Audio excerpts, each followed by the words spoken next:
தேவன் தேடக்கூடிய மனிதனாக நீங்களும் நானும் இருக்க முடியும். தேசத்துக்காய் பாடப்படும் பொழுதுதான் தேவன் தேடக்கூடிய மனிதனாக சகோதரியே சகோதரா நீயும் நானும் இருக்க முடியும். தேவன் அப்படிப்பட்ட மனுஷனை தான் தேடுகிறார். திறப்பின் வாசலிலே ஒரு மனுஷனை தேடினேன், தேடியும் காண. எசேக்கியேல் வாசிக்கிறோம். திறப்புல ஜனங்கள் அழியாதபடிக்கு ஒரு ஜெபிக்கக்கூடிய ஒரு மனிதனை தேடினேன்.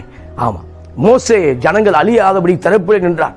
அதை சங்கீதத்தில் வாசிக்கிறோம். அப்ப திறப்புல நின்றார். ஏன் திறப்புல நிற்கிறாருன்னா, ஆமா, ஜனங்கள் கெட்டு போகிறார்கள், ஜனங்கள் தேவனுடைய வார்த்தை கீழ்ப்படியவில்லை, இப்போது கர்த்தர் அழிக்க விரும்புகிறார். எனவே மோசே தேவ சமூகத்தில் விழுந்து கிடக்கிறார். ஆண்டவரே, இப்படி ஜனங்களை அழிப்பீரோ? எகிப்திலிருந்து வெளியே கொண்டு வந்தீரே, எகிப்திலிருந்து வெளியே கொண்டு வந்து அந்த மக்களை அழித்து போடத்தான் கொண்டு வந்தீர் என்று உண்மை குறித்து தவறாக பேசுவார்களே என்று சொல்லி தேவனிடத்தில் இன்னும் இரக்கத்தையும் இன்னும் நன்மையும் எதிர்பார்த்து கொண்டிருந்தார் மோசே. அப்ப மோசே திறப்பின் வாசலிலே மோசேயும் ஆரோனும் இருக்கும் பொழுது கர்த்தர் இஸ்ரவேல் மக்களை வனாந்தரத்தில் அழிக்கவில்லை, மாறாக மனம் இறங்கினார். இந்த காலை வேளையில தேவன் தேடக்கூடிய மனுஷன் நீயே, தேவன் விரும்பக்கூடிய மனுஷன் நீயே.